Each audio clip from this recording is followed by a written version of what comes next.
बिहार विधानसभा चुनाव की तैयारियां अब अपने अंतिम चरण में है। चुनाव आयोग ने फाइनल वोटर लिस्ट जारी कर दी है और अब माना जा रहा है कि अक्टूबर के दूसरे हफ्ते में चुनावों का ऐलान हो सकता है। इस बार का चुनाव बेहद खास और दिलचस्प माना जा रहा है, क्योंकि एक तरफ एनडीए सत्ता विरोधी लहर से जूझ रहा है, तो वहीं दूसरी तरफ विपक्ष अपनी पकड़ मजबूत करने में जुटा हुआ है। आज के इस वीडियो में हम आपको बताएंगे कि बीजेपी कैसे अपनी रणनीति बना रही है, क्या है गुजरात फॉर्मूला और क्यों इस बार मुकाबला और भी दिलचस्प होने वाला है। तो नमस्कार, आप देख रहे हैं खबर प्रधान और मैं सजल रघुवंशी आपका स्वागत करता हूं। देखिए, साल 2020 के विधानसभा चुनाव में आरजेडी सबसे बड़ी पार्टी बनकर सामने आई थी, जबकि बीजेपी थोड़े अंतर से दूसरे नंबर पर रही थी। उस समय बीजेपी के पास 80 विधायक थे और 22 मंत्री सत्ता में शामिल थे, लेकिन अब वही विधायकों की परफॉर्मेंस और जनता की नाराजगी पार्टी के लिए सिरदर्द बन चुकी है।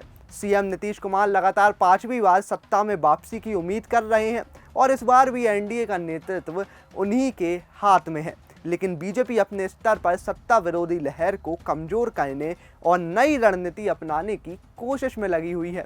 चुनाव से पहले एनडीए सरकार ने कई नई योजनाओं का ऐलान किया है, चाहे वो युवाओं को लेकर हो, महिलाओं के लिए या फिर किसानों के लिए। बीजेपी का मानना है कि ये योजनाएं सत्ता विरोधी लहर को कम कर सकती हैं, लेकिन पार्टी के सामने बड़ी दिक्कत ये है कि क्या मौजूदा विधायकों को लेकर जनता नाराज है या फिर नहीं, क्योंकि ये जानना बेहद ज़रूरी है। ऐसे में बीजेपी के सामने बड़ा सवाल है कि क्या वो नए चेहरों को मौका दें। अब इसे आप सवाल कह लें या फिर चैलेंज, ये आपके ऊपर है।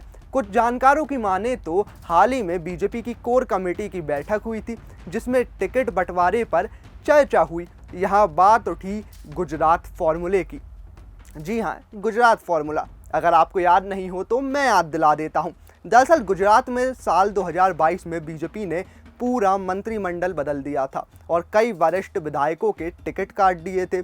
इसी तरह छत्तीसगढ़ लोकसभा चुनाव से पहले भी पार्टी ने सभी मौजूदा सांसदों को बदल दिया था। इन प्रयोगों में बीजेपी को सफलता भी मिली, लेकिन सवाल है कि क्या बिहार में भी यही फॉर्मूला लागू होगा। बीजेपी के एक वरिष्ठ नेता का कहना है कि बिहार कोई गुजरात नहीं है, यहाँ पार्टी का पूर्ण प्रभुत्व नहीं है और अगर टिकट काटे गए तो बगावत का खतरा भी बड़ा है। यानी अगर गुजरात का फॉर्मूला बिहार में अपनाया गया तो नुकसान भी भारी हो सकता है, ठीक वैसे ही जैसे कर्नाटक में हुआ था।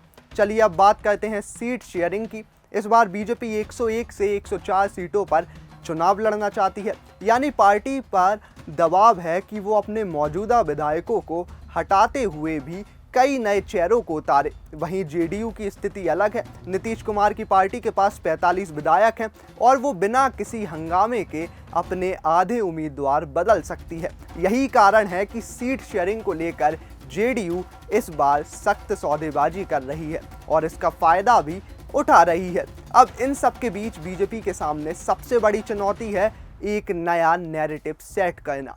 पार्टी के एक सांसद ने साफ कहा कि अब जरूरत है साफ सुथरे और बेदाग चेहरों की। जी हाँ, बेदाग चेहरे जो बिहार की राजनीति में कितने देखने को मिलते हैं, ये तो आप और हम सब दोनों जानते हैं। पीएम मोदी और गृह मंत्री अमित शाह के नेतृत्व में तो चुनाव लड़ा ही जाएगा, लेकिन जमीनी स्तर पर भरोसेमंद स्थानीय नेताओं को आगे लाना बेहद जरूरी है।